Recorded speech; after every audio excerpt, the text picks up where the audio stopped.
Gente, hoje a gente vai estar trabalhando com as escalas termométricas e a gente vai aprender como fazer as transformações de uma escala para outra. Mas antes de começar, eu gostaria de explicar um pouquinho o porquê a necessidade da escala termométrica. Essas escalas termométricas elas servem para medir a temperatura tanto do ambiente como de um corpo.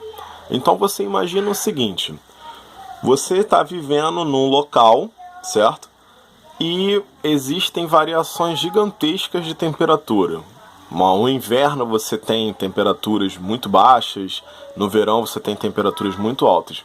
Então, para você facilitar a vida humana dentro desses ambientes, você precisa ter uma ideia de qual temperatura ela se torna mais agradável para a vida do ser humano.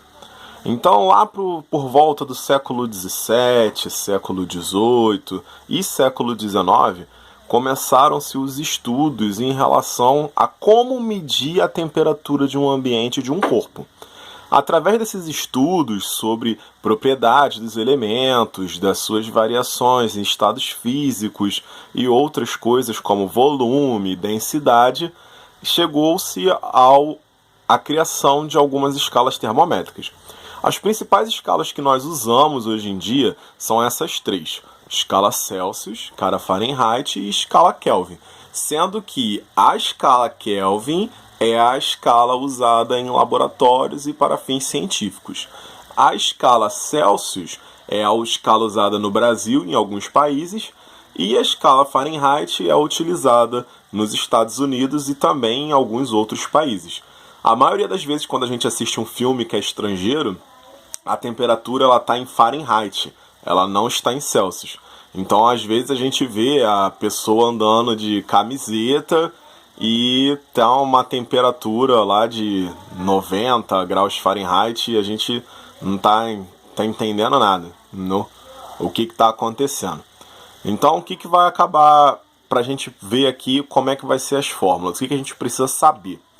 Toda temperatura ela tem um ponto em que a água entra em ebulição e um ponto em que a água entra em fusão. Para quem não lembra, ponto de ebulição ela vai ser o ponto em que a água passa do estado líquido para o estado de vapor. E esse aqui na nossa escala Celsius é 100 graus. E o ponto de fusão é o estado em que a água passa de gelo para sua forma líquida. Então ao 0 graus, tá? Então, 0 graus, o gelo começa a derreter e virar água. Esses mesmos pontos, eles também são representados nas outras escalas, tá vendo? Aqui na Fahrenheit eu tenho 212 graus para o ponto de ebulição e 32 graus para o ponto de fusão. E na escala Kelvin eu tenho 373 graus para o ponto de ebulição e 273 graus para o ponto de fusão, tá legal? Então, gente, por enquanto essa é a introdução das escalas termométricas, tá? Agora eu vou gravar um outro vídeo para poder falar de como montar as fórmulas da escala.